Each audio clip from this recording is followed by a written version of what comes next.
Super. So Colin and Jared, do you want to say a few words, and then I'm happy to walk through agenda and all that stuff.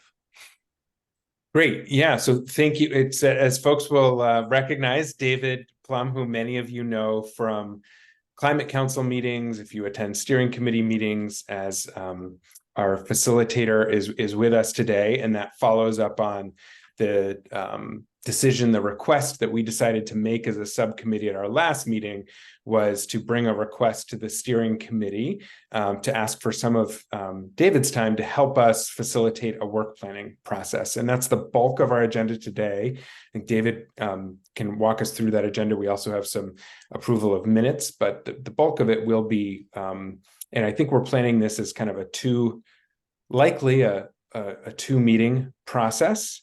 But wanted to have that facilitation support to walk through it carefully. So that's a little bit of the context I would share. Colin, please add anything that you think I missed. I think so at this point. Thanks. Great. Okay. Thanks, Jared. Thanks, Colin. All right. So yeah, I'm David Plum. If you haven't met me before, my role here is just as facilitator, and I do guide the work of the overall council. And help in the subcommittees as needed. So we do have an agenda, and I was going to share that with you. It was attached to the the invite, I believe, or at least the email. I'm going to put it in the chat right now as well. Perfect. Yeah. So this is what I have, and there's two big objectives that you all would like to do today. One is about understanding the role of this subcommittee in the overall work planning of the council, and sort of really get your heads around where you're going to fit in and where you're going to provide a lot of value in the months ahead, particularly as the council really is gearing towards the revision of the initial climate action plan. So that's point number one, is like, what's your role, how to make that work. It's good that Jane's here as well and others to help us with that conversation. The second piece where we're going to spend more time is about the technical work and reviewing what was done, what's still in progress, and then priorities for additional work to support the council in the revision of the climate action plan. So we're going to spend most of our time on that. And I know there's been some input, and I saw Ken Jones, you wrote something ahead of time and that was circulated around. That's helpful. So that's what we're going to do. In between those, we'll do public comment. You can see them more detailed here. Let's spend about 20 minutes on the work plan conversation, do some comment from those who are joining us that aren't subcommittee members, and then spend, an hour-ish or more on the technical analysis piece, again, with an opportunity for public comment. So you've blocked off 2 hours for this meeting. Let's see how it goes. And if for whatever reason we don't need the full 2 hours, we don't need it, but let's give ourselves that time. Jared, you had mentioned some approval of minutes. I don't know if you have those handy and want to drop them in the chat, if they're up online. Yeah, Colin, I believe, had posted those with the meeting documents. If folks haven't had a chance to review them and want to review and approve them at our next meeting, that's totally fine, to retain more time for the agenda as presented. But if it's fairly straightforward, we could handle that quickly at the beginning. Let's just see about here we go. Yeah, they're online. And they're clicked. That's what you just dropped in the chat too, right, Jared? So those are the right ones. Yep. So let's just give folks a moment to click through and take a look at those if you haven't. And it's an okay answer, as Jared says, like, you know what, I need more time. I'm not ready to say okay. Let's just pause for 1 second.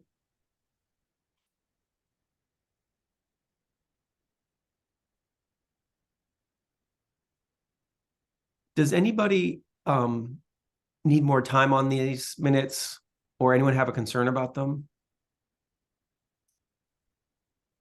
So I missed our last meeting, Jared and Colin, so wondering if I should be officially abstaining from kind of approving minutes, or do you want me to review them and then approve? I don't know the protocol. I think abstaining makes sense in that instance. Yeah. Thanks, okay, Tara. that was my, Thanks, Tara. Anyone need some more time, or anyone have some concerns about the minutes or friendly amendments to them? Okay, so if folks aren't asking for more time and we're not hearing any concerns, let's go ahead and treat those as approved by you all who are here. So I think we're good on that front.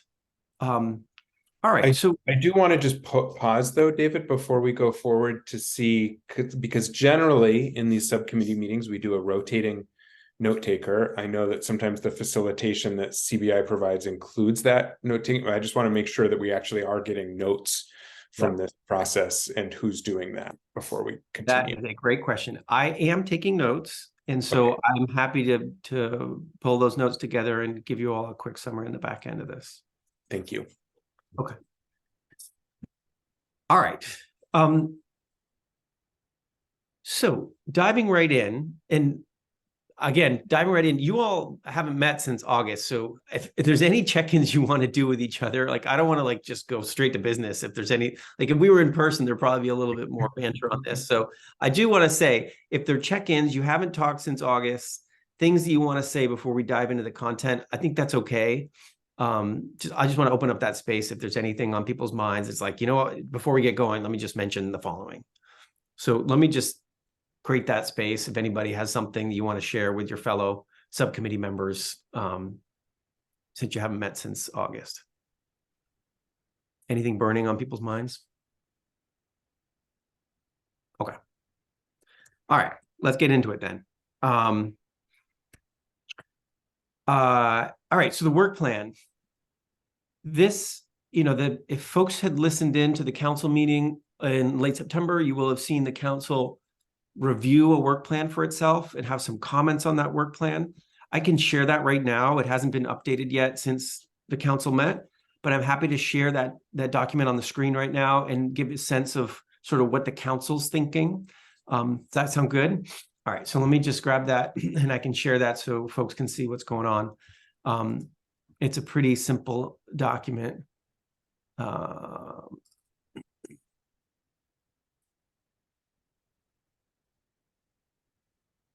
So this document, what it does is it has a quick overview on this page. And then on the next page, it sort of goes into a more stepwise approach here at the bottom. So let me just give you a quick overview, and I'll ask for help from, Jared, you as a counselor, Jane as somebody who's keeping a close eye on this, and Jared and Jane and Julie and I are going to meet on this later in a few weeks anyway.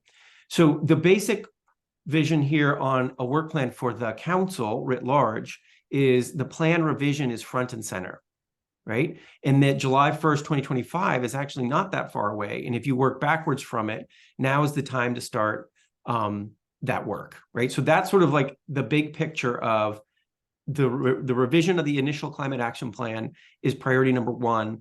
And it's time to start that work now and work backwards from the due date and try to address some of the things that were frustrating in the initial climate action plan. For instance, leaving time for the kind of public engagement you want to do, making sure you have the technical analysis in the time you want it, et cetera. Okay, so there's also some shorter term work that is in addition to the getting to the initial revision to the initial climate action plan. One is the legislature asked the council for some specific feedback on resilience and adaptation policy. Another is there's some pending addendums where biomass, the council is about to adopt probably, or will review for adoption in December, revised recommendations on biomass. And there's a question mark whether what's been done with transportation is sufficient or whether there's some additional work that needs to be done there. And that's a question mark that the council is answering. And then finally, the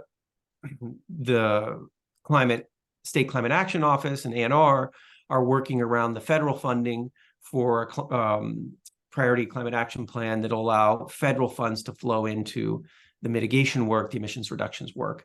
And so that's happening too at the same time. All right. Perhaps the most interesting part for you all as the Science and Data Subcommittee is this kind of stepwise approach where there is an expectation that you all will do exactly what we're doing today and probably need to finish up in a subsequent meeting, which is trying to identify priority technical inputs for the revision process, and get on that early-ish so that if RFPs are issued, they are issued in a timely way in their content, and the results of those can feed into the deliberation that happens in a timely way. So there's been some initial thoughts about this, and this is very much on today's agenda for you all.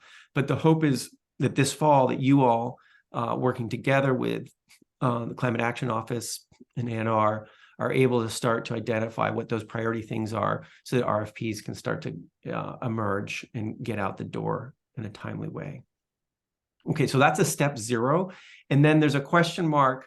What's the ongoing role of you all's Science and Data Subcommittee as the council and its other subcommittees start to get into the work, right?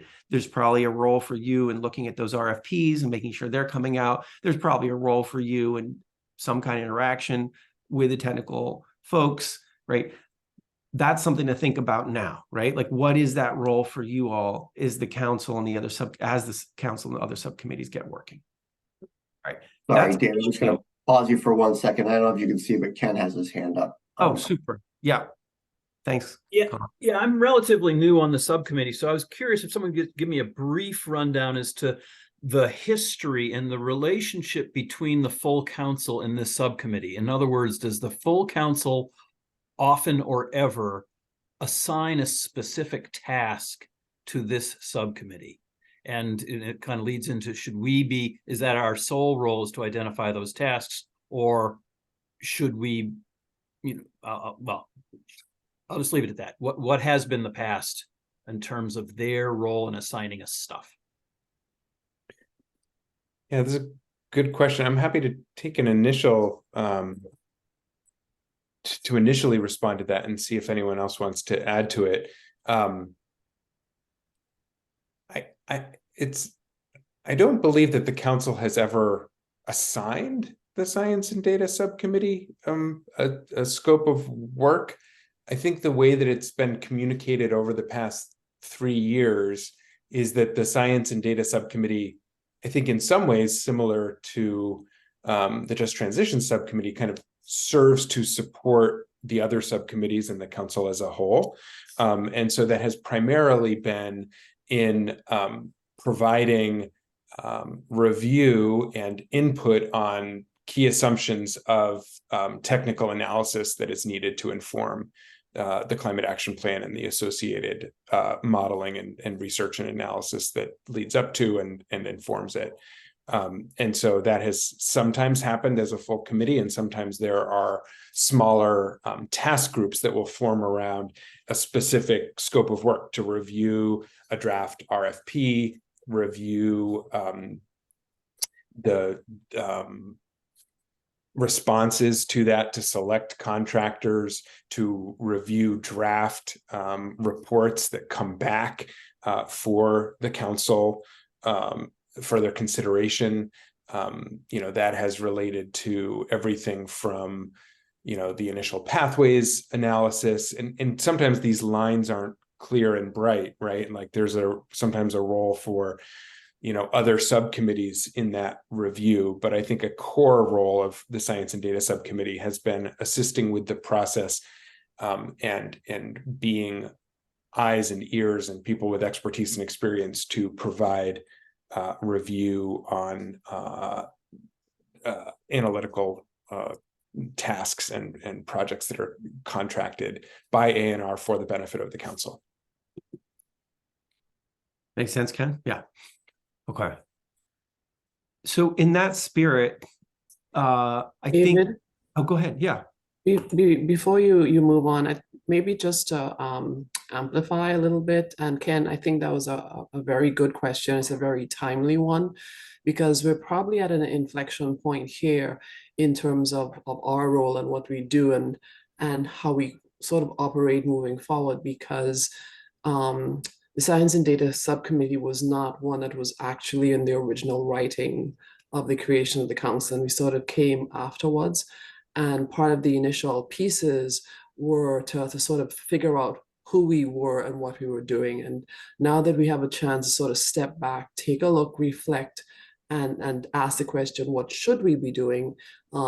That's a great moment, Ken, to actually bring that back to the table, because in addition to all of the things that Jared said, I think the science and data piece are actually a lot of the underpinning of what we do in the plan itself. And so the review is one piece, but there's also the piece around what the science is, how the science has evolved, what are the data, how are the data changing, what do we need to actually be planning for, are part of the things that we should also have in our bailiwick, and therefore be that sort of foundation upon which all of the priorities and all the other pieces actually sit.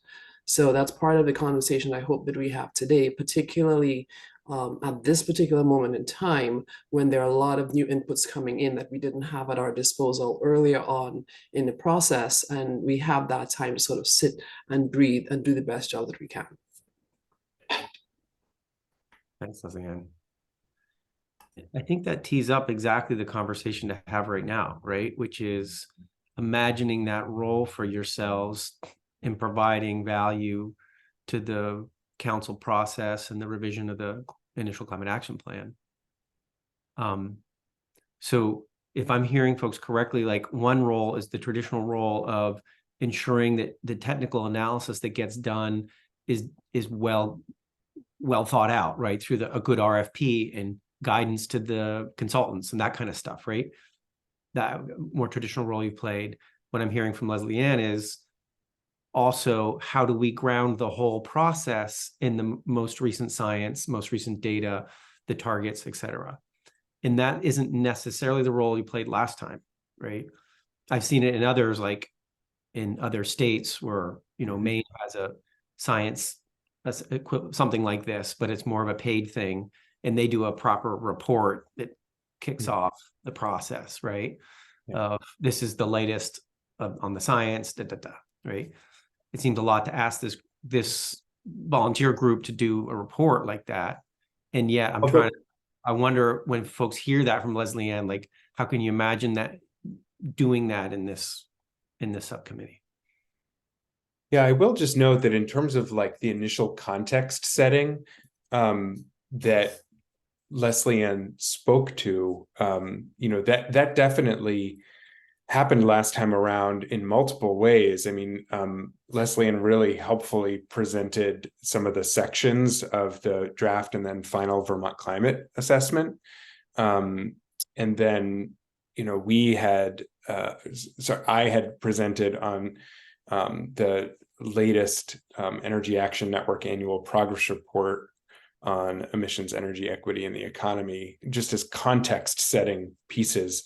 And but those were often for the full council or a broader group beyond just this subcommittee. But I think that that's a great question, is what are those context setting pieces on the latest science and data and analysis that should inform the overall planning effort, not just for this subcommittee, but as Leslie Ann said, grounding the entire council in providing that foundation in the latest science and data.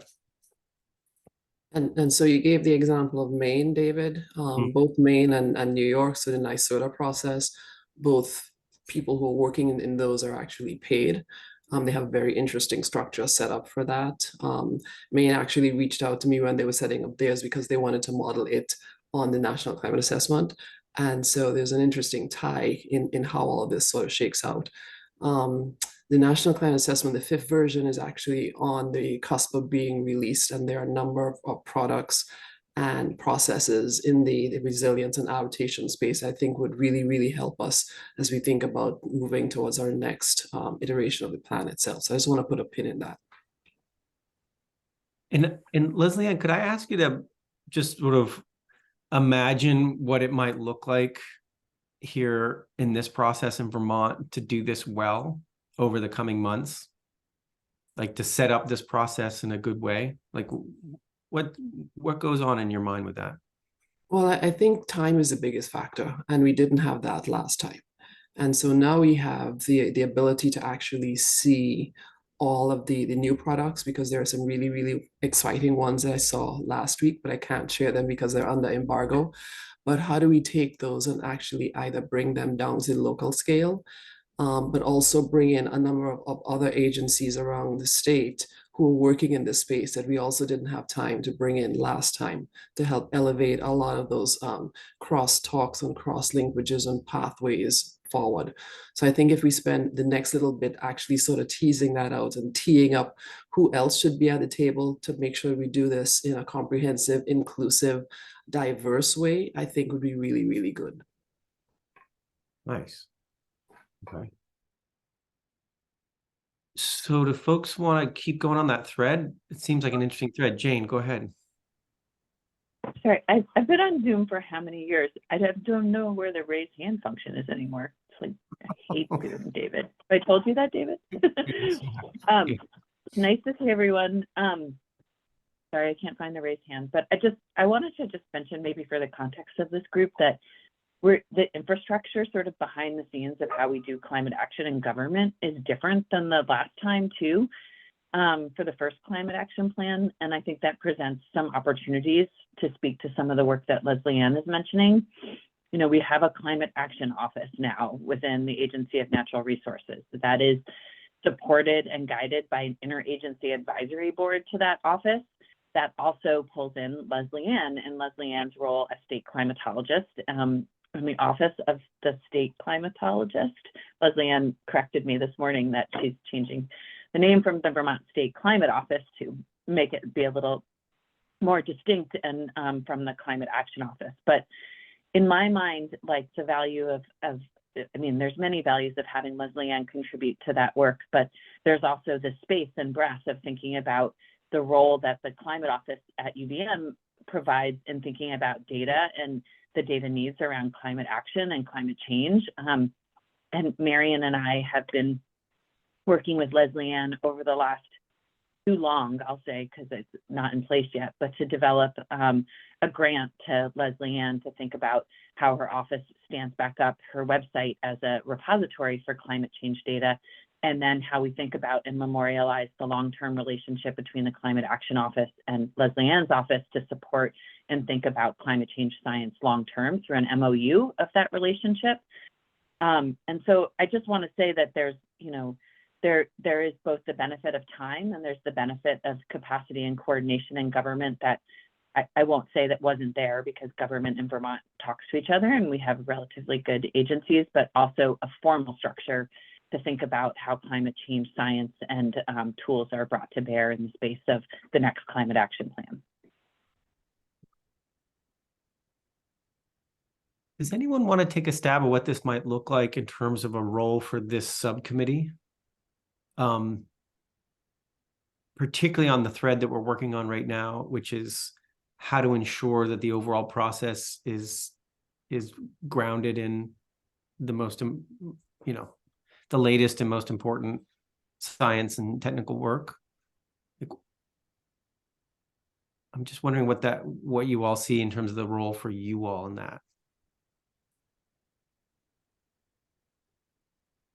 I mean, I'm happy to offer just a draft suggestion for response or consideration, but one thing that we could do is have a subgroup of this subcommittee, basically folks who are willing, try to identify one or more sessions that could be hosted for the Climate Council and associated kind of subcommittees and volunteers to get some of those grounding presentations. Like, I think it would be great to have, you know, once the 5th National Climate Assessment comes out, if Leslie Ann and others who are involved in that could provide an overview of some of the key updates and key takeaways. You know, I would, you know, on the kind of climate assessment, climatology, climate science pieces, and then of course, you know, the role that I and EAN play in terms of data tracking and analysis when it comes to emissions and energy use and economic analysis. we could provide that as well. But there might be other pieces, you know, that other folks on the subcommittee would want to contribute if we pose the question of what is just foundation, context setting information that folks should have as we begin these broader conversations about revising the next climate action plan.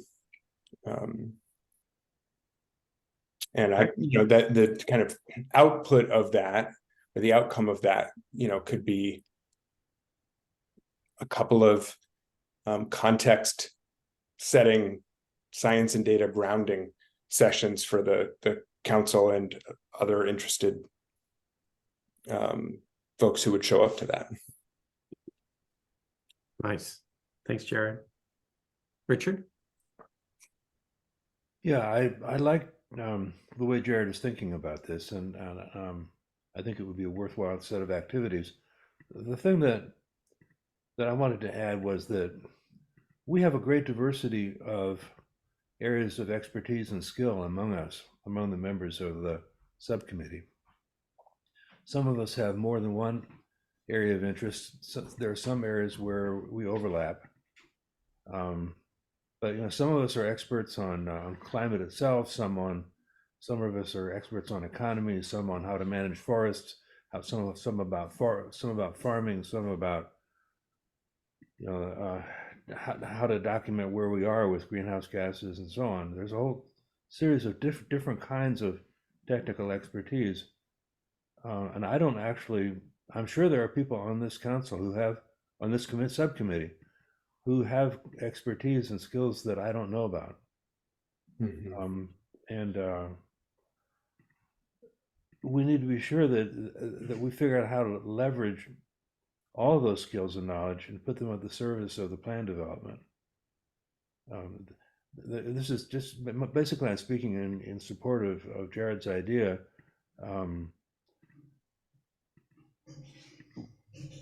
We shouldn't have to go to people outside of our group very much to achieve the kinds of sessions that Jared is talking about.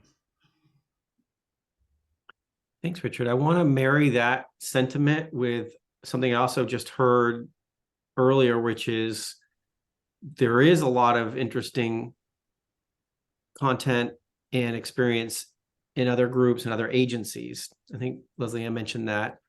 And so in addition to lifting up all the good experiences right here in this group right here, do you need to think about who are those other agencies or groups that are going to provide some valuable pieces to the puzzle?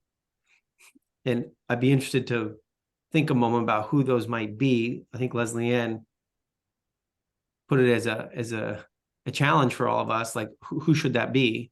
I'd be interested to hear folks' thoughts. In addition to Richard, what you're saying is like really tap into who's here. I bet there's some other folks as well out there in agencies or others that you would want to tap into. Tara? Yeah, sorry, I'm with you, Jane. I'm not sure where the raise hand button is, so it's good to be on video and actually raise the hand.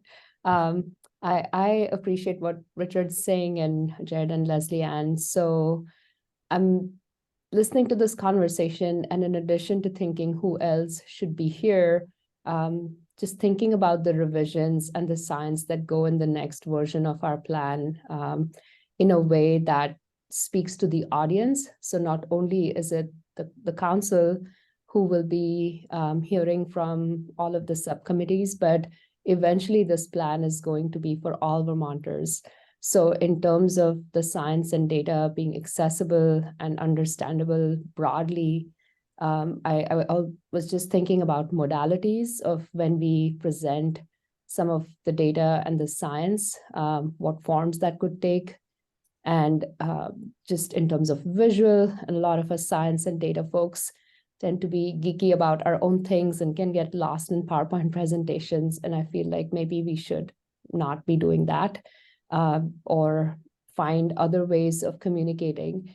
And I don't know if there is a subcommittee or someone on the council that's kind of in charge of the science and data communication piece. But if that's us, I really want to kind of maybe think about even venues like the Vermont Humanities Council, the Arts Council, as partners on this, and or when we send out RFPs, do they only have to be technical RFPs, or can they also be about communicating the science in visually interactive ways, maybe in short takes and using video and sound bites in ways that can reach a lot of folks? Nice. That's inspiring. Jane, you found it. Still a slight win for the day. Now you have to tell us where it is now. Reactions tab, Yeah. bottom. Yeah. But it like says recognize hand gestures, but you have to know that the actually raising your hand is under the react. Like anyway, don't get it's not easy. So I just wanted to pick up on what you were just talking about, Tara, and say that, you know, and this has been a tension. Well, a couple things. First, I'll say that, you know, the Just Transition Subcommittee is really the subcommittee tasked with thinking about how we engage with Vermonters in meaningful ways and think about engagement broadly across the work of the Climate Council. So that speaks to how we communicate science. It speaks to how we're communicating implementation of the plan itself, and more. So that doesn't mean, though, that divorces that work from the other subcommittees and the body and work that they're carrying forward. And I just want to say, as you think about technical analyses and work, this has been something that we at the agency have sort of struggled with, I'll say a little bit. We have ultimately capacitized our office. We have a new staff member who's just started about a month ago, who's tasked with just community engagement and climate communications, because we feel it's foundational to the success of climate action in Vermont. And we also have a new environmental justice office in the secretary's office that person is really solidifying a bridge between the two bodies of work, understanding that climate justice is environmental justice. And so that said, like we're still grappling with how we build engagement into the technical work that we do, right? And so all of our RFPs and work to date, and the Municipal Vulnerability Index that Marion can speak to in greater detail, and others who have been helping support that work, like we have this obligation and process in engaging Vermonters as we build these tools, so that the ones that are impacted by these tools have a voice in what they look like. And so we've been building that into our RFPs, but also asking that of what are traditionally technical consultants to do engagement in ways that are different than just like putting up a tool and having people comment on it, but having meaningful engagement along the way and building it. And so I think there's both a benefit of building it into the technical work, but also a challenge that it requires you know, a different skill set than perhaps would traditionally be used just to develop the technical work in and of itself. And so it's sort of a question in my mind of like, how do we do that broadly going forward? David is also part of the CBI team that is hired for facilitation of this work, but also has a component of their contract that's broadly around serving engagement with Vermonters and implementing a multi-pronged approach. Should we be thinking about how that work elevates and lifts up the scientific analyses across all the areas that we want to?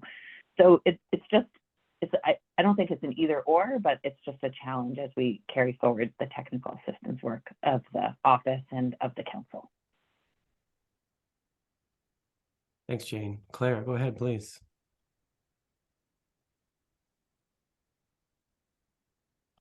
Raise my hand, but I can't unmute myself apparently. So You're good. I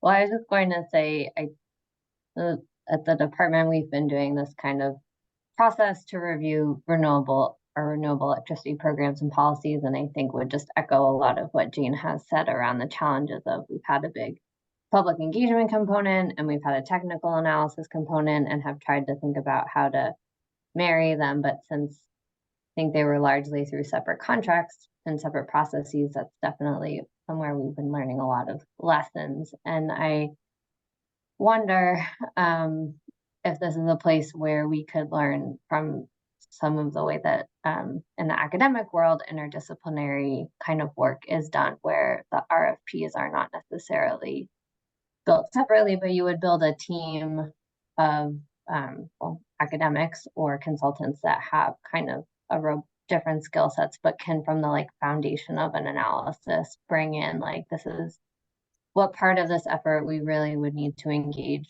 with the public on, and that would inform the way we build this model or structure the analysis and think about the data input, which would just, I think, intertwine those things much more deeply. And that maybe is separate about how we just communicate about the findings of technical analyses and engage with the public more broadly on climate science. But yeah. Thanks, Claire. A helpful experience. Jared, then Ken, then let's like circle this in, because I want to see where we land on the work plan conversation, because I want to make sure we leave enough time for the technical stuff as well. Yeah. One thought that came to mind is the possibility of perhaps a short survey that could go to counselors about what kind of foundational contextual information on the latest science and data and analysis would be helpful as we embark on the process of revising the cap, and then taking the results of that to say what perspective, what expertise is already held within, for instance, the Science and Data Subcommittee, where we could have members help present on and be in discussion about that to help lay that foundation that Leslie Ann talked about. But then if there are things that are requested that may not be within the realm of experience and expertise that folks who are on this subcommittee hold, we may be able to identify additional folks that we want to bring in and invite to help set some of that context. So just want to put on the table that specific idea of a survey, and I think there's questions about like how to design that, but you know, this goes back to our last conversation as a subcommittee, where we want to surface what, as Richard was saying, what are the experiences and sets of expertise that everybody on this subcommittee is bringing, and if, how, and when is it helpful to share that, and where might there be between what the council is looking for in terms of that information and context as we embark on revising the climate action plan, and this subcommittee, so that those gaps can be addressed. Okay. Ken? Yeah, I want to either introduce or remind people, depending on where they sit, that this outreach piece, I think, is beyond the outreach for setting policy. We are going to require the hundreds of thousands of Vermonters to take on different choices with regards to their use of energy and use of other greenhouse gas emitting activities. And I'll just offer my experience. I talk to a lot. This is kind of a passion of mine, and I talk to a lot of people about it. Almost no one that I talk to knows anything about the Climate Action Council, knows anything about the Climate Action Plan. And yet they, many cases, want to take actions to reduce their impacts in terms of greenhouse gas emissions. And it's wrapped into my thinking about the future research projects. I really want us and others to consider these research projects, not just for the policy setting, but to develop the information that really helps people make decisions with regards to their choices. So, okay. Thanks, Ken. So it's a little scary, the breadth of what we're talking about right now. And so I just want to note that we're in a zone of like significant breadth of work. And I wonder if we have a way of sort of pulling this together, of what feels like a reasonable set of an appropriate set of activities for you all. And if there's things that are outside of your scope, like what to do about that, if that's contracted work, right? Because what I'm hearing is we haven't talked about the overseeing the technical work and the RFPs and all that, which feels like you're comfortable doing that. And that's what you've been doing in the past. We've spent all the time talking now about this role and how do you set the council up for success in understanding the basic foundational context piece. And now what Ken puts on the table as well is if you're engaging Vermonters, it's more than the policy piece. It's also about the actual actions that individuals are going to need to take as part of this transition, and having the right information and data at their disposal to do that. So I wonder if there's something that needs to be said now about what's a reasonable ask for you all as a subcommittee to do, and what is going into the zone of maybe some additional support that's going to have to probably be contracted support if there's funding for that, because it's just too much to ask of essentially a volunteer subcommittee like this to do that. So I wonder if anyone could speak about that as a way of sort of like pulling this into like, what is our work plan and what is other things we'd like to see happen to support it?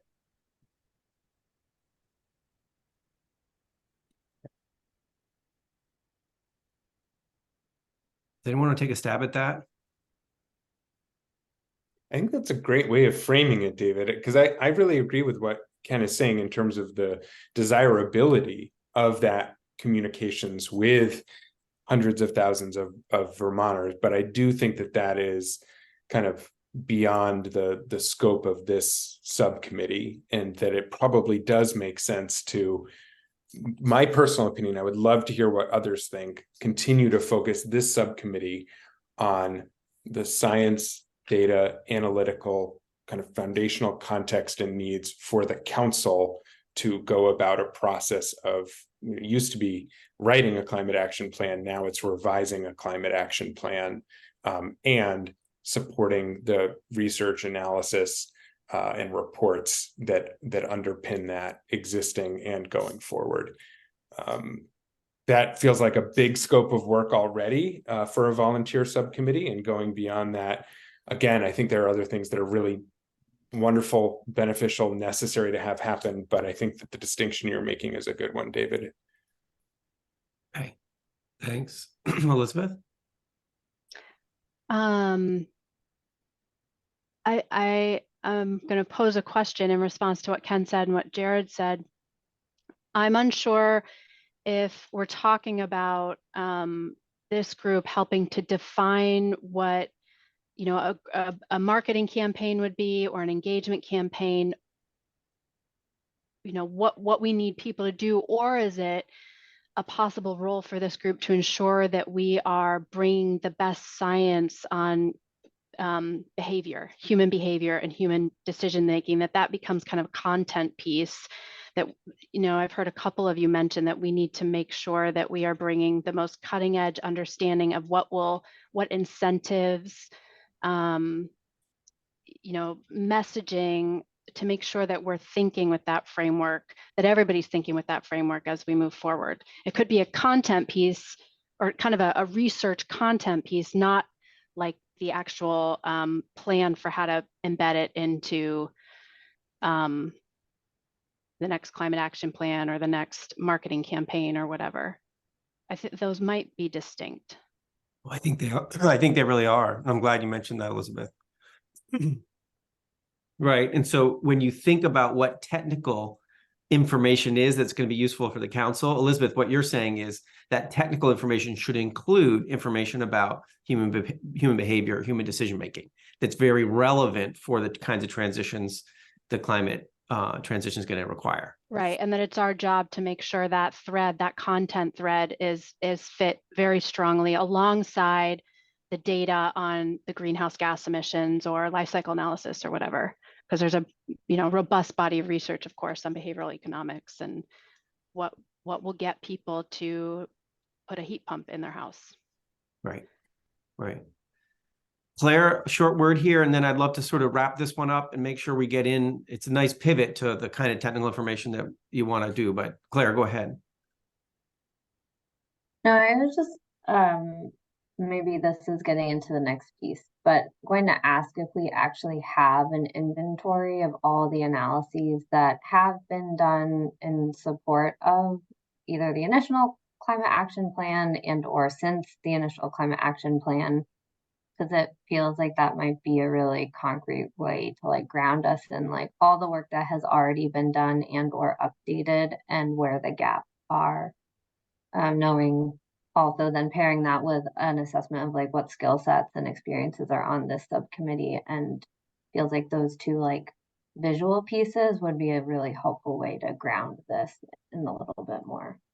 Yeah, totally. Agreed. And could we pause on that for 1 second though? Because that is like the opening part of the next set of conversations. Like that is like the perfect opening for where that next conversation is going.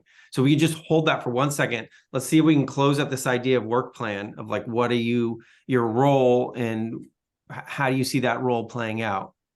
I just want to test something here as a way of sort of closing that conversation. One is you clearly have a role in helping to guide and somehow pull together the core foundational information of a technical and scientific nature that will help the council do its work, right? Particularly its work around revising a climate action plan, right? So that is sort of your mission statement, right? As a subcommittee. What that means in practice, it feels like there's two pieces of work, right? One piece is around technical reports that need to get done that aren't done yet. You're helping to provide advice on the RFPs for that and helping to guide that work as it goes forward, and playing a role there. So one is the sort of new technical stuff, prioritizing that, helping to guide the RFPs, et cetera. The other pathway that's been talked about a lot today is for a lot of information that's out there is just emerging, like the new national assessment. I'll get that name wrong. How do you help synthesize that in a way and provide that to the council and maybe even to the broader publics that are watching the council, so that the council has that at its fingertips and feels like it has the right context, right? So that's another sort of set of issues, right? Before I go any further, do those feel like the right two sort of sets of pathways, guiding the new technical work and making sure that there's the right contextual analysis and information, particularly at the front end of the council's work? Do those two feel like the right two things? Any friendly amendments to that? Okay. So I guess the only friendly amendment would be, I don't see it as just guiding the work. I think it's actually reviewing it so that there are additional folks with experience and expertise asking questions about assumptions, inputs, being able to review drafts before they become final, so that we can have a broader confidence in the quality of the outputs of the contracted analysis. Great. Okay. And then on the other piece, it raises some questions for me, how much you're able to do this as a subcommittee and whether it's actually asking too much of you in your time to do it. So I don't have an answer to that. We're talking about the second piece now, about that contextual piece. Like, let's imagine that the new national assessment comes out, right? And someone wants to make a really good, presentation on that or bring in other people. Is that something you could do? Like, is that too much to ask of Leslie Ann to do? Or do we need to have a separate contract? Jane has to work with Leslie Ann to like hire someone like Leslie Ann or someone else to do that. So I have some question marks in my mind about that. What I'm hearing from you all is a willingness to lend your expertise to help shape that set of context setting presentations, right? And you have great expertise in this group. So there's a willingness to do it. I think there's a threshold question about, is it too much work for you all? Or does someone need to get paid to do this a little bit? Right. And I don't want to put Jane in a hot seat because there may not be any money to do that. But I'm just saying that that's a concern I have, even as you're naming it as a core area of something you want to be working on in the coming months. So, David, if I could respond to that, I would say it's not as big a lift as you may think it is, because this is a very well-oiled machine that's been going on since the 1990s, and the entire Global Research Change Program is putting together documents and resources to help share all of the things that are coming out in the Fifth National Climate Assessment. And so it's going to be a question of just pulling out and teasing out the pieces that are maybe specific to Vermont, maybe specific to our environs. And so it's not reinventing the wheel. So I don't think it's that huge of a lift. And this is exactly what I did in the fourth National Climate Assessment, because I was the lead author. And I literally gave like 20 something interviews in the space of a week. So I know how to kind of think ahead, and I've actually asked UVM for some assistance in it this time around, so that I'm not doing this in the middle of teaching and stuff like that. Super. Okay, that's great. Jane, Elizabeth, and then let's make our pivot. Just briefly, I just sort of want to articulate like the way the Science and Data Subcommittee would make recommendations to the agency. So the first time around for the Climate Action Plan, there were discrete resources for technical analyses associated with the Climate Action Plan. We don't have those discrete resources now. We have other budgets and opportunities to access funding for technical analyses, most notably the funding associated with the Climate Pollution Reduction Grant from the IRA. But I am echoing what I know Secretary Moore would say if she was here, is that those are A&R budgeted resources, and the role of this, not dissimilar from the council, is to advise around the technical analyses that are needed to support the plan. The Climate Action Office is going through our own internal process to consider how to spend those resources and for alignment of needs of technical analyses. I imagine, like there has always been when this process has played out, overlap in like a vision of what is needed and then disagreement in places too. So there's just an appreciation that there's no budget specifically this time around for the Climate Action Plan and technical analyses. There is funding in other capacities that will certainly support that and lift up the work needed for that. But really at this point, it's an advisory to the Climate Action Office. Okay. Elizabeth, Jared, and let's try to save some time for the other conversation.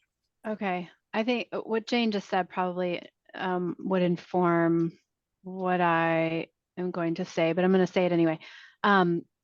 Just there does seem to be a need to be looking not just within Vermont, but certainly externally as well at other states. I wonder about the role of the national labs, some of the studies happening there. So as we, this might get into our next agenda item, David, but as we think about really looking internally and looking at the expertise we have in this group, let's make sure that we're also pulling in all the excellent work happening across the country where it makes sense. So I don't know if that would be a funding issue or not, but or funding need, but that's what I wanted to get in there. Thanks, Elizabeth. Yeah.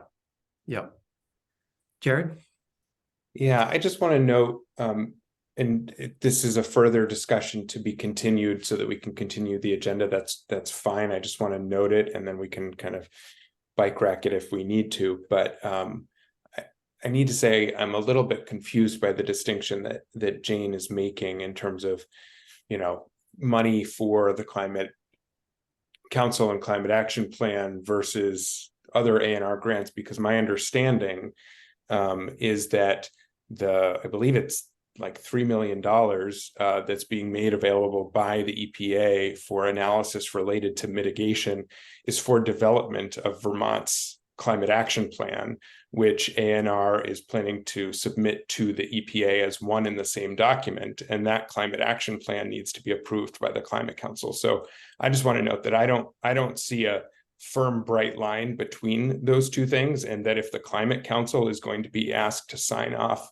on a climate action plan, I think we need to have a role in and be confident about the research and the analysis that's informing that, not just have that be happening within A&R without the consultation and input and interaction with the Climate Council and this subcommittee.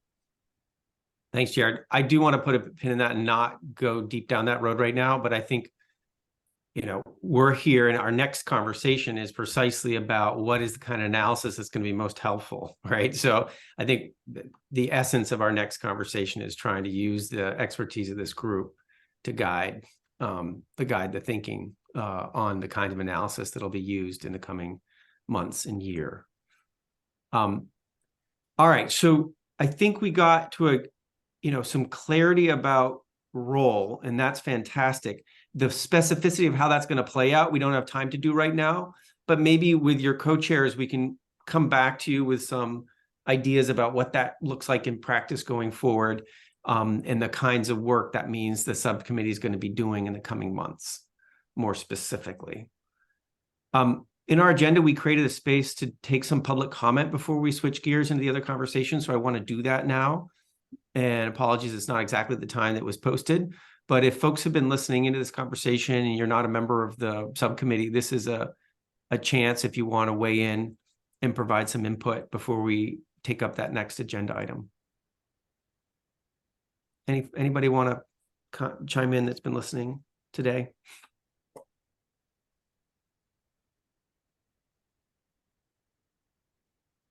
Okay.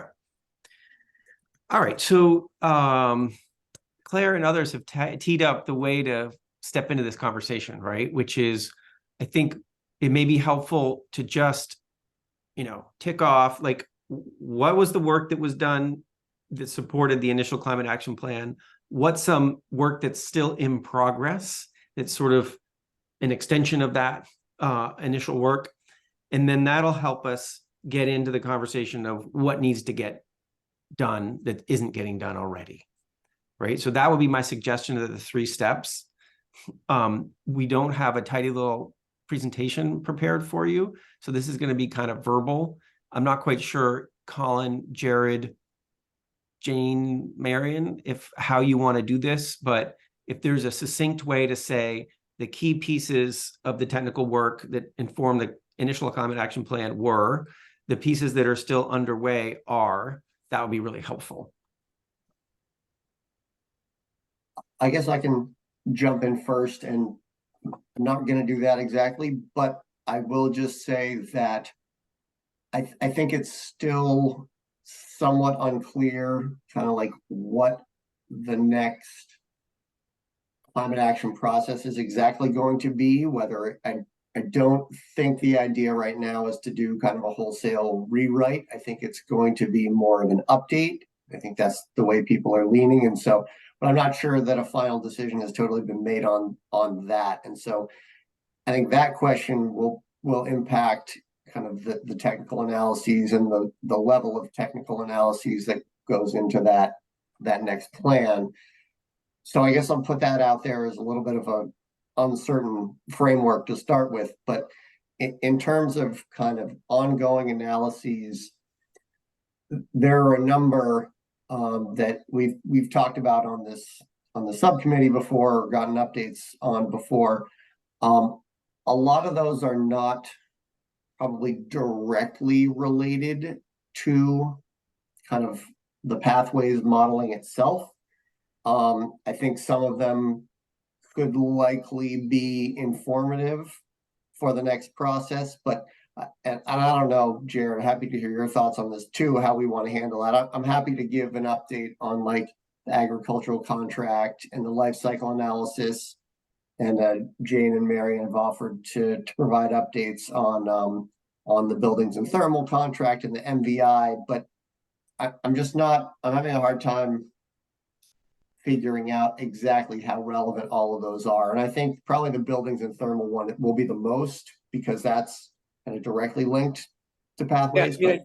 Sorry, go ahead. Sorry, Colin. I was just going to say, I think at this point, just sticking with kind of what David and Claire were suggesting, which is like, let's just get on the table the analysis that's been done that informed the first plan, that is still ongoing, that could potentially inform the revisions due in July of 2025. And then that can, I think, tee up a conversation of, is there previous work that is not currently being updated that may need to be updated? Or is there a question about a potential missing piece of analysis that somebody might think would be valuable or needed in the next plan development. I think it's really not the updates on kind of where they stand or what they're finding, but just like what are the technical analyses and the research that either exist or are in process, and just kind of get that on the table. Sure. Well, maybe I'll kick it off just with very brief discussions on the ag and the life cycle one. Like I said, the ag one might have some implications for the next plan. It seems like it's possible.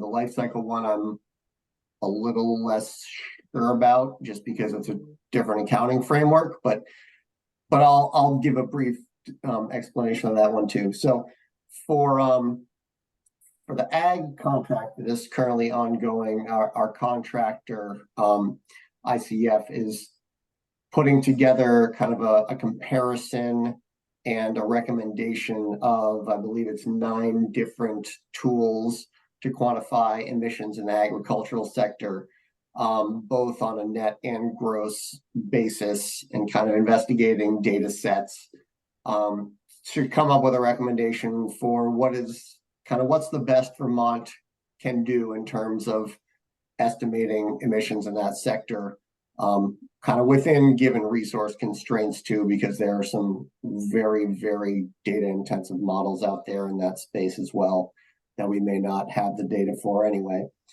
So that project is ongoing, and they're getting close to coming up with a recommendation for that, for at least and kind of that matrix for us to review. But they're not quite there yet. So they're still working through that, but that will hopefully provide us a different accounting framework anyway, that may provide some additional insights into different strategies, kind of different levers. Although I think a lot of those we may not have captured in our modeling before, but were already probably known by certainly the Agency of Ag and the Ag and Ecosystem Subcommittee.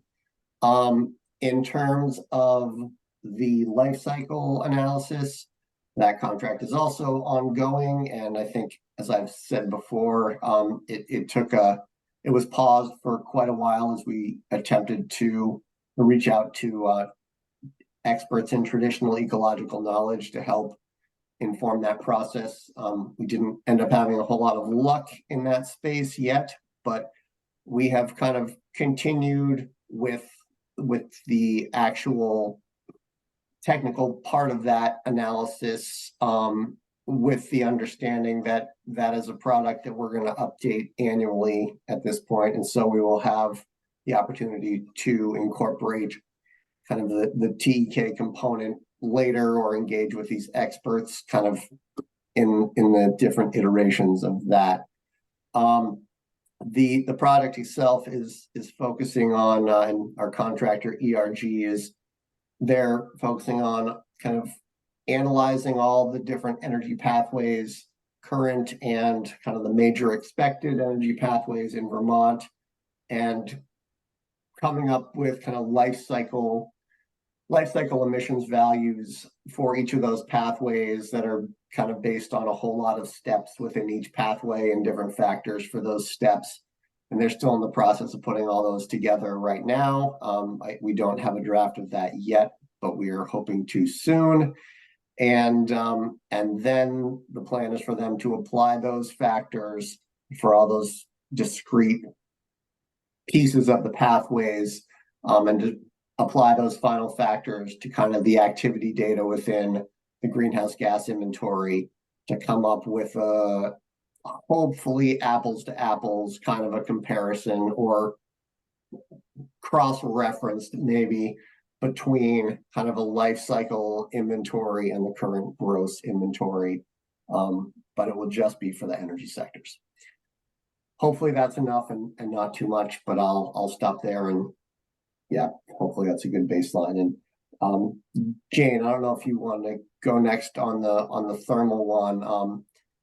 I'm not sure. I see Brian's here, but I think Brian also may be half listening to another Reggie call, so may not be able to join us here. I'm happy to speak to the building thermal report briefly in that I think it's important, but I also don't think it's really pivotal. Maybe it is. I won't judge it, the outcome. So I just want to draw your attention. I saw Jared was able to pick out the resources too, but there are resources that we have on the website that with the current plan that highlights the technical analyses that were done for the first climate action plan, and then also part in the plan itself that highlights the need for additional analyses. So that was also dropped in the chat for reference. As far as ongoing analyses, I'll briefly speak to the business and the buildings and thermal one, largely because, and why I said business is one of the most apropos components of that might be useful and will be foundational for the next plan was the update for the business as usual model that was done as part of the buildings and thermal analysis. So in order to analyze the policy options, which was the goal of that analysis, and to review the opportunities to meet our emissions reduction targets in the buildings and thermal sector, we first had to update what's called the business as usual model to understand the policies that had been put in place over the last 2 years since the first development of our business as usual model was done.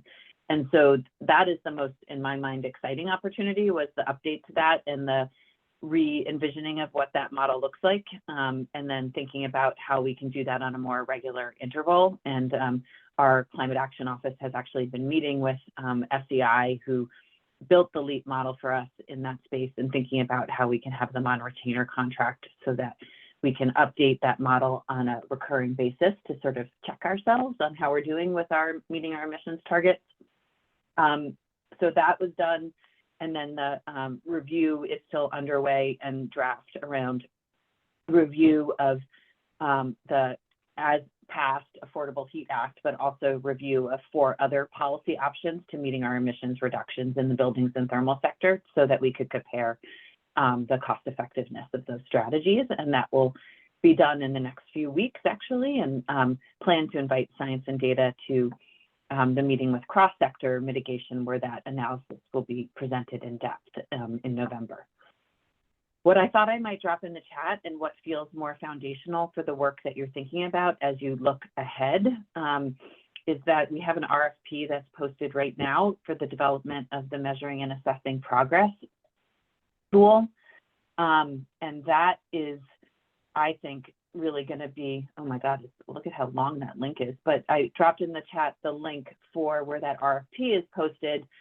And, you know, that is really a core foundation of the work of the Climate Office, core foundation for Colin and how he supports the other staff and programmatic work in our office. And it looks at how we measure and track progress with respect to emissions reductions on a more fine-grained tool than the greenhouse gas inventory can, but it also is looking to develop metrics in how we look and measure and track progress associated with resilience and adaptation, as well as equity. And that, to me, will be really foundational in thinking about how we develop strategies and actions with respect to resilience and adaptation in other areas for the next climate action plan. And phase 1 will be done, we hope and anticipate, in the next 9 months, which is what this RFP is for. And then we have the money in the Climate Action Office budget to actually build the tool, which we think will be more in the 2-year timeframe of having. So I think that's really all you probably need to hear from me. And Marian is managing all the really great resilience and adaptation analyses that we have going on in our office. Jane, could you reiterate what the second to last thing you mentioned just before the measuring and assessment programs progress tool that said you'll be ready in November? What was that?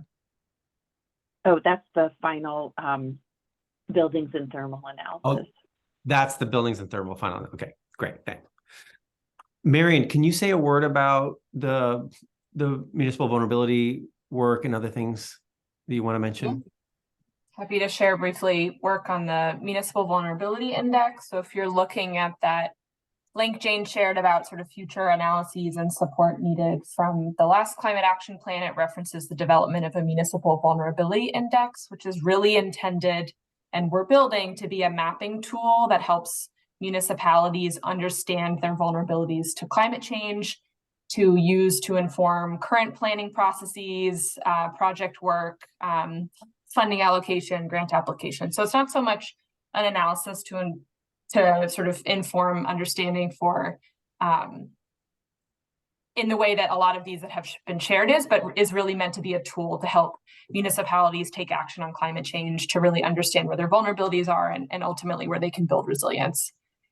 We kicked that project off in April of this year. We have Eastern Research Group as a contractor under contract to build that tool, and really started the process with an analysis of other existing tools, trying to ensure that we can connect and build off work for other geospatial tools that have been built within and outside state government. So you'll think of the Transportation Resilience Planning Tool, Department of Health Social Vulnerability Index, other resources and tools that really look at vulnerability to particular hazards and maybe come up with a flagging system or a weighting system to help communities understand those vulnerabilities and take action. So we looked at previous existing tools and then did a bulk of stakeholder engagement with a variety of groups. Primary users of the tool are really municipalities and regional planning commissions, as I said, to help them plan and prioritize climate action work. So did a number of stakeholder engagement events, both sort of in-depth individual interviews with municipalities, as well as larger stakeholder engagement events with those partners. We also worked with a handful of organizations that work with affected populations, so groups that are particularly impacted by climate change and may be impacted by the use of this tool, and thinking about, again, project prioritization and use of it to understand climate hazards. So did engagement in that space, and then also met with a series of tool partners. So again, state agency partners and others that have developed similar tools to understand how we can build off of that work.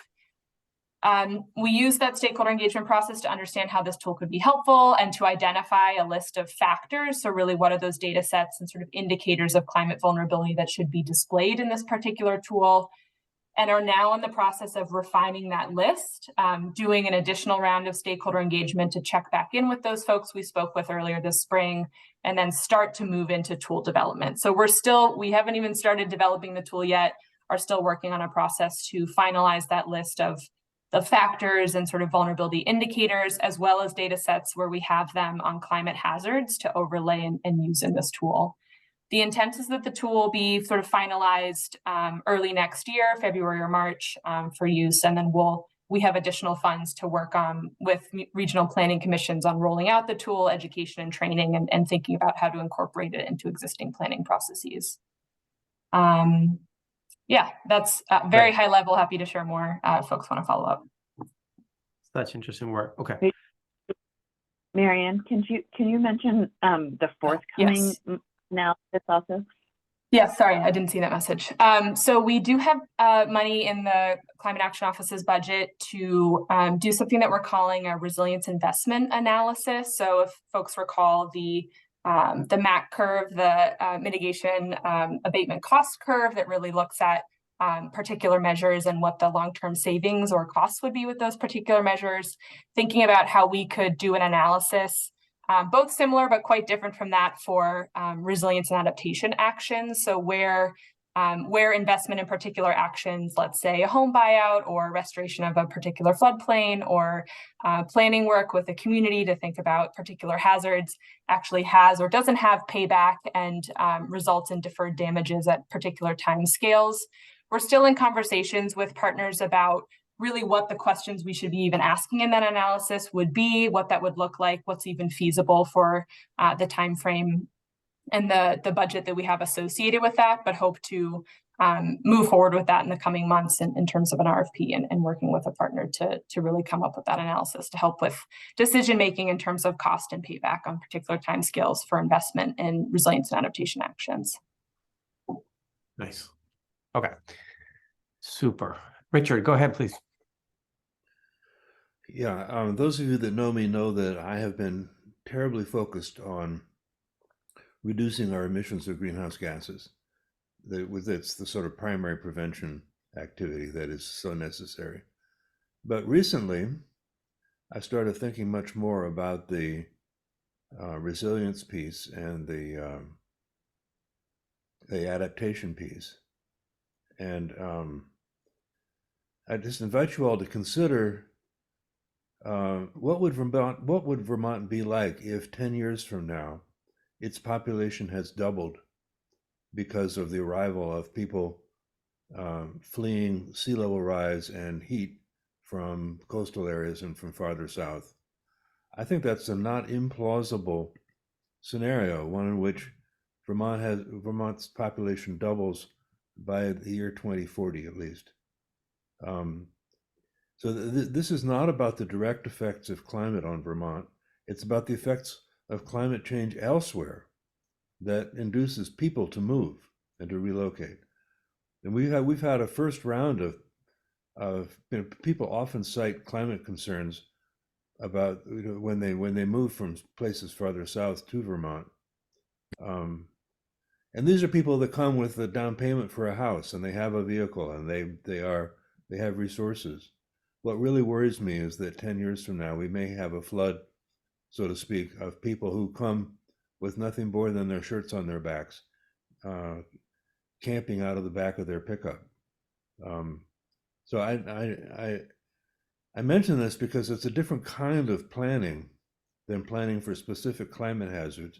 It's planning that would involve education and public health and wastewater and water treatment and housing, the whole range of activities that a state government and local governments are engaged in would be impacted under such a scenario. And I'm done here, but I want us to think a little more broadly about what some of the adverse consequences of climate change will be for Vermont as a society. Thanks, Richard. Okay. So that's one thing to keep in mind as you start this next conversation, right? Which is given what you just heard now about all the work that's been done and the work that's underway, what are the priorities that you want to put on the table for potential additional work, right? We're not in a place, I think, right now where like it's obvious that there's a lot of budget. It's not clear the budget side of all this, like the constraint side of it.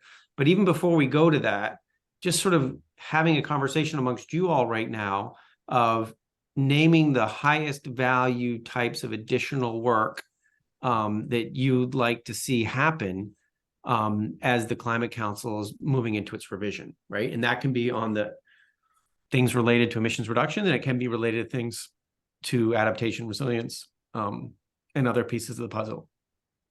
Jared, go ahead. Yeah, I just want to kind of go back to something that Jane was saying, and it relates to, I mean, one of the really important kind of underpinning reports and pieces of analysis in the first climate action plan was the pathways analysis report. And, you know, I've been part of task groups that have seen bits and pieces of updates of the pathways analysis, including some of the business as usual projections. But it's not clear to me that they're necessarily aligning. I'm seeing different figures in terms of estimates for the transportation sector, estimates for the thermal sector. Is there one kind of common update that would be the entire business as usual, kind of statewide economy, you know, all emissions, not just sector by sector? That may be an overly long way of saying that one of the most important things we will need to have to inform the revised climate action plan will be an updated pathways analysis that includes a more up-to-date and economy-wide business as usual projection, as well as you know, the first pathways analysis, there were a whole series of inputs and assumptions, some of which were grounded in really refined, careful, granular data, some of which were very broad assumptions for which there were not really strong kind of data sets or assumptions behind, or if they were, maybe they were borrowed from a national average or a regional average. And so it's a long way of saying we will need an updated pathways analysis report, an updated business as usual modeling, what it will take to meet the requirements in 2025 and 2030, especially potentially also 2050. But there are some key assumptions in that analysis that I think we now have more time to make sure that we can get more confidence in. I think one of those is the kind of amount of emissions reduction assumed from certain actions. A very key assumption in terms of whether it's business as usual or meeting the pathways is how much emissions reduction you get on average per action taken. And, I think, for instance, given the outsized role that some of those actions play, we should have better data, more Vermont specific data, and Ken spoke to this in what he shared with this subcommittee before around heat pump usage and what is appropriate to assume in terms of fossil fuel displacement and therefore emissions reduction in practice across Vermont and in different areas of Vermont, because I think there's likely some geographic variability. I don't think that there has actually been done an evaluation of heat pump use in Vermont since Claire, correct me if you know that I'm wrong on this, but I believe the last one that was done was more like 2017 by the Public Service Department. And there has been a lot of technological change, a lot of market change, a lot of kind of usage change since then. And so that's an example of a key assumption that, and there are likely many others that underpin the pathways, the business as usual analysis, that we should pause to make sure that we feel really confident about the assumptions behind those inputs. Lastly, I will say in the realm of updates that we know will be important, one is an updated social cost of carbon. We noted that when we selected the first one, that it was provisional, that when there were updated federal numbers to be used, we would follow the latest recommendations on that. The original recommendation we had came from Resources for the Future in New York, which has since updated that figure from about $145 a ton to more like $185 per ton at a 2% discount rate. And EPA has come out with a recommended value of about $190 per ton at a 2% discount rate. So we know that there's been additional research and analysis since the initial cap that will need to be incorporated into the revised cap and analysis. Those are just two examples around the business as usual projections and assumptions and around the social cost of carbon. Nice. Okay, great. Jared Ulmer, go ahead. Hey, thanks. So the one technical analysis that I wanted to make a little pitch for, and I've shared this with Jane in the past as well, is related to health and equity. And I know in the original Climate Action Plan, there were metrics and considerations related to health and equity separately. In the Climate Action Plan, I wasn't very involved in that process. The health department was in the midst of COVID response. So I've only really scanned through that material after the fact. My impression was like it's a good start, but it's not really detailed enough to guide either decision making or some of the social marketing sort of conversations that were brought up.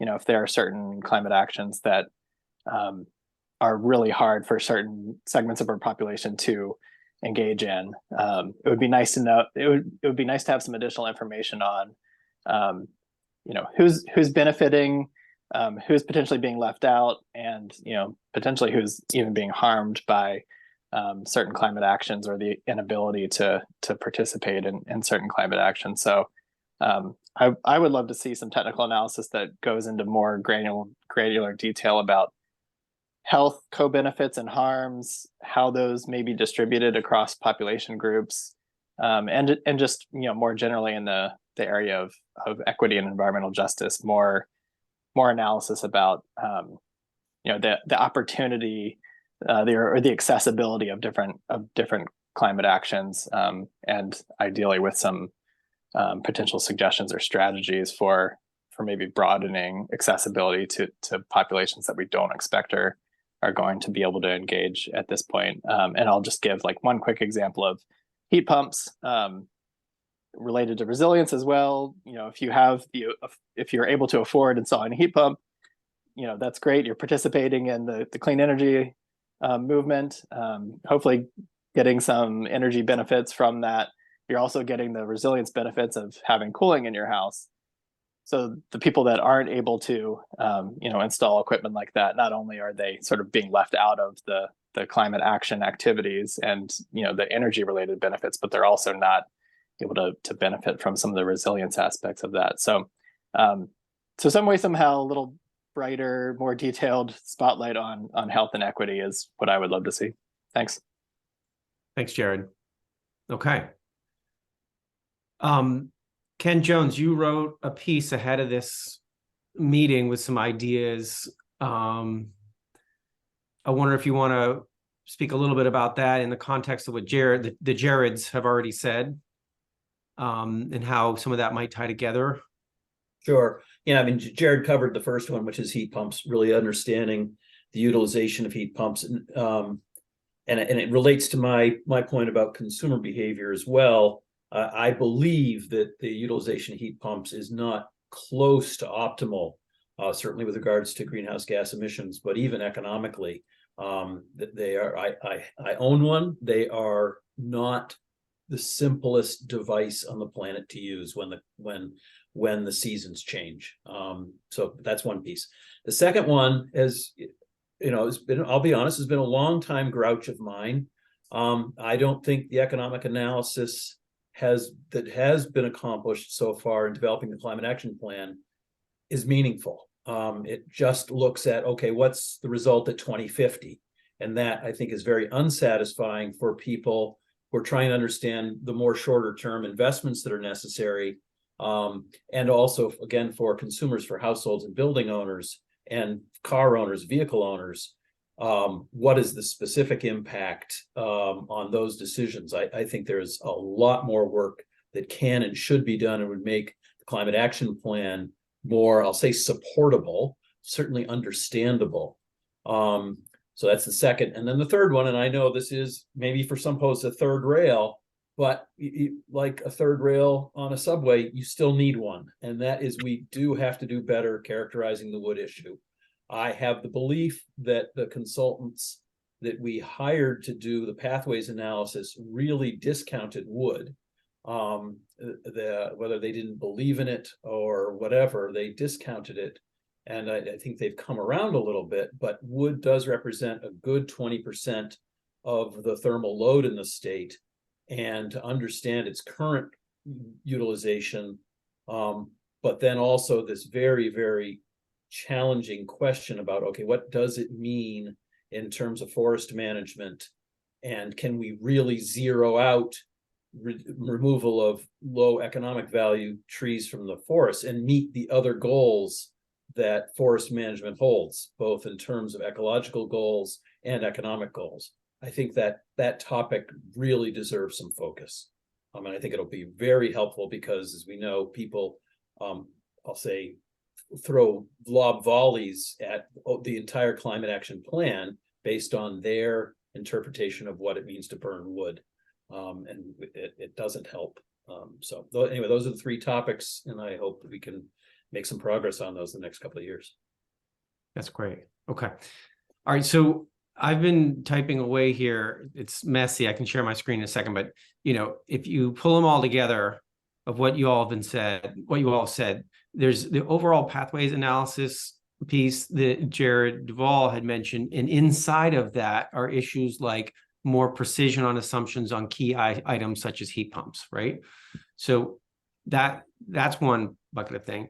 Another was social cost of carbon, which seems like a pretty, well, I won't characterize it. Social cost of carbon, health and equity issues, to lean more into that, and what that means in terms of the types of strategies that the climate action plan may choose to do. Economic analysis, really focused on an economic analysis that will help understand decision-making in the shorter term, and the decisions that need to be made. There's an interesting echo there to a comment earlier about behavioral economics and human decision-making. And then the fifth issue is a biomass issue, which you write about the heat. I will note that the Climate Council will be looking in December at a set of recommendations around biomass for electricity, which, if it's approved by the council, will call for more study, looking at some of those same things, right? Like, what are the implications of using wood for electricity on the forest, on the emissions, et cetera, and on local rural economies. Okay, so you got those 5. Are there other things we're missing that people want to put on the table before we do any effort of sort of prioritization? But are there things that should get put on the table that haven't been mentioned yet?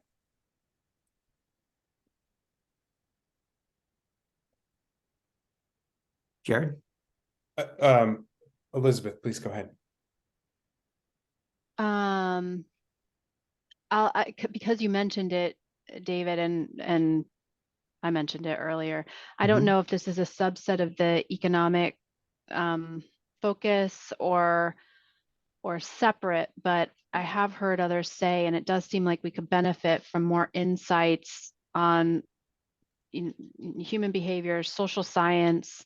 What do we understand about what we're trying to get people to do? What is the research telling us about the behaviors that need to occur to reduce our greenhouse gas emissions in specific cases? I think that is that happening anywhere else in the Vermont climate action planning work? I guess that's a question for Jane. Is there anything around that sort of behavioral science kind of stuff? Behavioral economics, Behavioral economics, like that thread. So so that could be really helpful. And I don't even know, have to think more about what the exact questions would be, but having a good understanding of what we need people to do and how to get them to do it, I think would fit well under the purview of this subcommittee. So I'll toss that in there. Right. Yep. Thanks. Jared? I was just going to say that there might be additional pieces that we kind of have to put a hold or a to be revisited once we see the result of some analysis that hasn't been finished yet. So, like, for instance, when the ag analysis and report is done, or when the life cycle analysis and report is done, there may be further questions or unresolved questions that will need additional analysis to inform the cap revisions, but it's hard to know that now with those still in process and incomplete. So I just want to note that. Okay. Yep.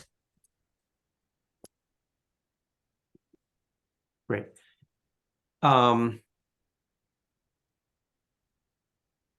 So we don't really have a constraint per se that's clear right now that forces us to say, oh, we got enough funds to do one of these, right? Or something like that.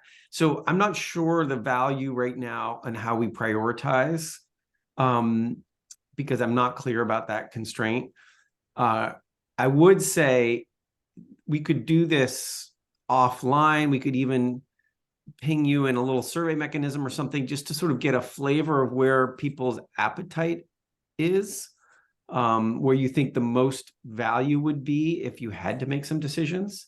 And maybe where individuals would like to engage, because if a lot of these are going to be, if the role for some of us as individual subcommittee members will be, in helping with the review process, it might be helpful to know which of these topics different subcommittee members would like to be involved with going forward. Okay. Yeah. Great. I'm just taking some notes. All right. Let me just show this to you so you can help me with any friendly amendments or corrections. These are the notes I'm taking right now.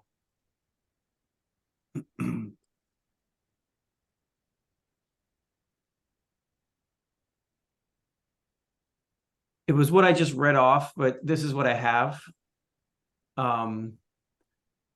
Pathways analysis, key assumptions, heat pumps are a key piece of that. social cost of carbon, updated federal numbers, and other numbers, health and equity, something more detailed, leaning into equity and justice questions, broadening access to other sectors, economic analysis, not useful, like the 2050 just isn't useful for people making decisions today. Perhaps as a subset of this, the behavioral economic stuff, the behavior, human behavior stuff. And the wood issue, which can you frame in the context of heat? The Climate Council is going to ask for work on wood for electricity too. And then Jared, your final comment, like, hey, we might, learn some things from studies that are about to get completed. Richard Hopkins, go ahead. I don't want to lose the idea that our adaptation and resilience planning should consider the hazard of human migration in addition to the direct climate hazards. And what that means is, as in terms of a research topic, is fairly broad, and we could talk about that further, but that's not the point right now. Okay.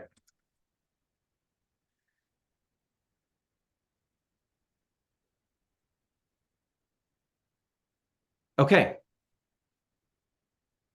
Colin? Thanks, David. I did just want to flag, and this may be kind of a broader discussion or a next steps kind of a discussion, but that I do feel like certainly for some of these more than others, but that we should probably kind of engage with the other subcommittees around these recommendations as well. And I know we talked a little bit about that in planning for this meeting, but just wanted to bring it up here so we can talk about a path forward for how to do that. Right.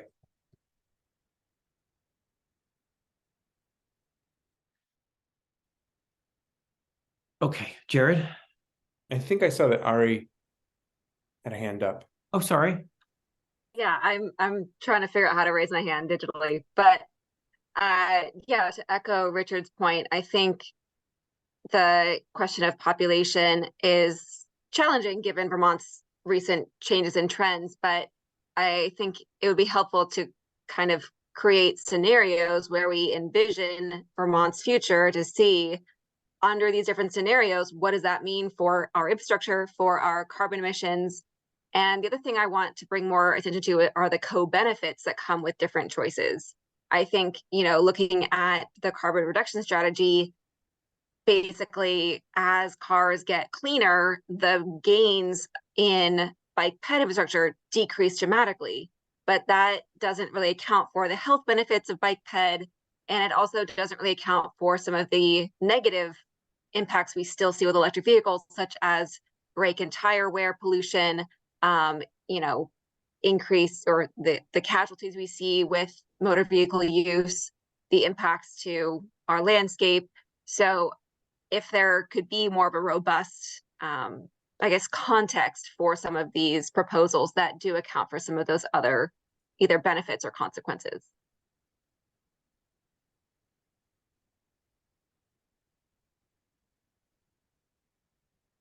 Thanks, Eric. Go ahead. Sorry, my dog. There's a couple of other pieces that it may seem like they're not necessary to mention because we know that they are happening, but I don't want to use that as an excuse to leave important things off the list. So let me give a couple of examples. One is it will be very important to have the latest and the next Vermont greenhouse gas emissions inventory to inform the next plan, especially since the last one only went through, and this is, I don't mean only, I mean, it went through 2020, which was an outlier year. That was a function of the data available, nothing else. But 2020 was not a representative year. And so that will be another, we know that's going to happen, but adding that to the work planning, the timeline, a possibility for this subcommittee to ask questions to review it. That will be important to inform the next revisions. And I believe the other thing that came up recently that I think is really important that Secretary Moore brought up on the last steering committee meeting is sharing with the council the forthcoming release of the state hazard mitigation plan, which should certainly inform some of the other pieces of the next cap. Again, we know that's happening, but it will be good to have council attention on that. Okay, super. All right, folks. I think we may have gotten as far as we're going to get on this one today. And I think with the co-chairs, maybe think of how to engage you all in between the next meeting, whether it's through some kind of survey mechanism or something else, plus making a plan of how to be testing all this with the other subcommittees. That seems like the next steps on this. So if you all are comfortable with your co-chairs working through a plan on that, I would suggest that's your next step, but I'll just pause to say other considerations for next steps on this work.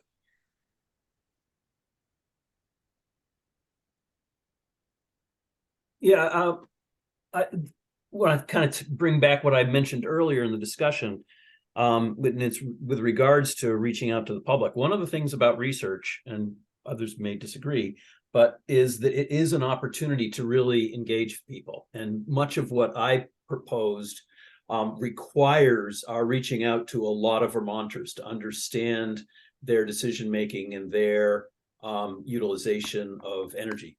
And so I just want to throw that out there that in my proposal is kind of underlying that in order to carry out those research ends, really engaging a lot of people in Vermont to share with us their experiences, because that will not only give us better, more localized information, but it's a step in helping engage people. And if we can deliver a product based upon the work that comes from local citizens, then people will begin to recognize, oh, I participated in that, and it has more meaning. So I would like that flavor to be added to as much as possible of the work that we do moving forward. And that's not just reach out for the sort of policy discussions, but reach out to get people's on the ground experience with their utilization of energy, their utilization of food, all the things that affect the climate impacts. Nice. Okay. Thanks, Ken. Noted. Okay. I'll note Claire's text in the chat right now about how the department is finishing up a pretty extensive effort around analysis on renewable energy standard, plus all the public engagement that Claire's been leading over there on that. So I'll just note that as something parallel that's happening to pay attention to. Okay, so if folks are comfortable with that, and I'll just, for Colin and Jared as co-chairs, like, are you comfortable like getting that far today and taking the next steps of sort of circling back with folks, testing prioritization, understanding how you're going to touch base with other subcommittees? Are you okay ending here on this? I think so. I would reiterate what you said, David, that if any members of the subcommittee, either now or after this meeting, have suggestions on that process or on, what you hope we get to, like, what is the end result of this process when by the very nature of this, some things are left unresolved, right? But I think hopefully by the end of this work planning process, all of us, both collectively and individually, have a better sense of clarity about our work together in this subcommittee over the next, year and a half, while we support the council in the cap revision process. So yeah, I just want to reiterate that we would welcome that now, or feel free to reach out, after this meeting as we try to plan the next steps in this process to make it as useful and satisfying to everybody as possible. Super. Okay. Thanks, Jared. And before we wrap up, I want to make sure that we create an opportunity. If folks have been listening in, aren't members of the subcommittee, this is a good time to, if you have comments, please, feel free to make them now.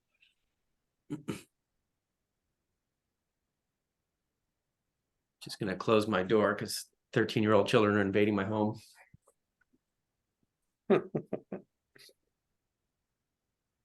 All right. I'm not seeing folks wanting to comment. Colin, it looked like you were coming off mic there to help wrap us up. I was just going to say, second what Jared said, please reach out if you have other thoughts or questions or want to talk through next steps of the process. Okay. Do you all have a next meeting planned?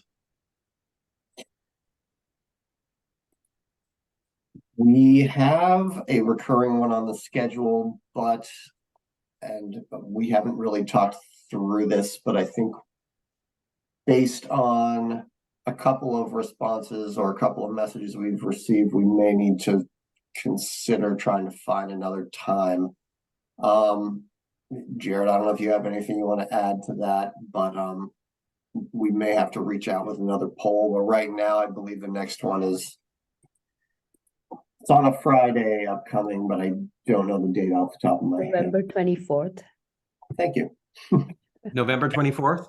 Yes. I think we're going to have to cancel that. It's the day after Thanksgiving, and I know a lot of folks take that day off. That's not a great day. It's not a good day.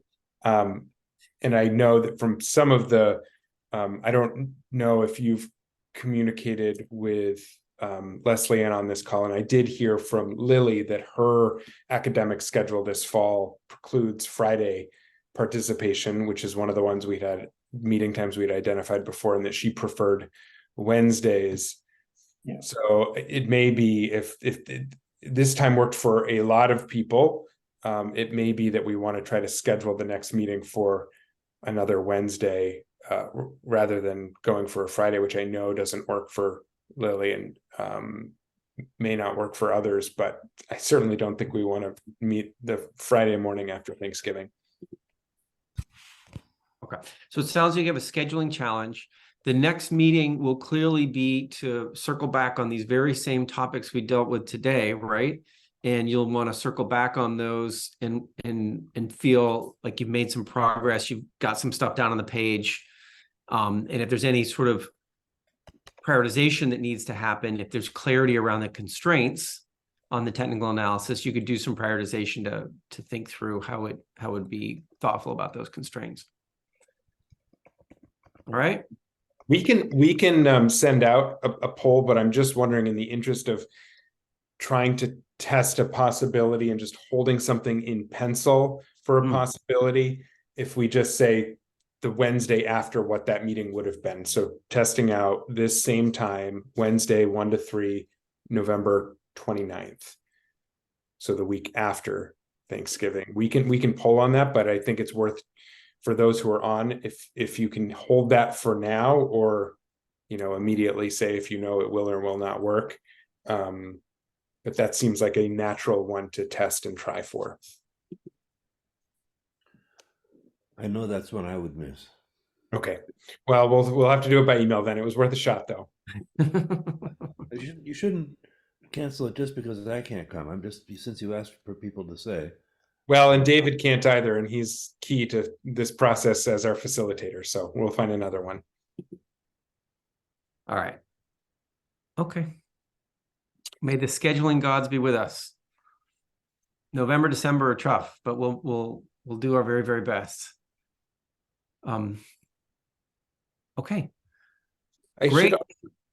Just before we end, I might provide one update, which I hesitate somewhat to do because I don't know if I've actually seen public news about this, but I can certainly share it as news from my own perspective, which is that the Senate Committee on Committees made 7 appointments last Friday. So some folks know that the 7 council seats that were appointed by the Senate Committee on Committees, the initial term of service ended on October 22nd.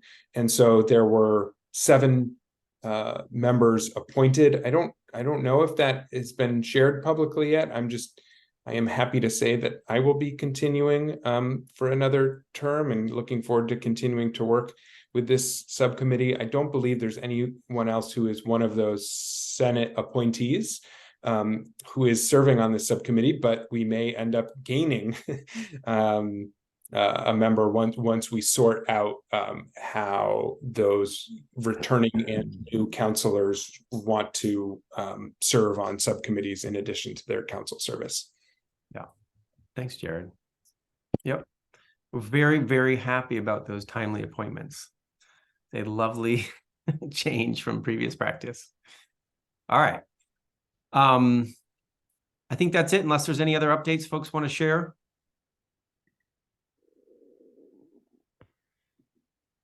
All right. Thanks, everybody. Thank you, everybody. Have a good rest of the day. All the best. Too.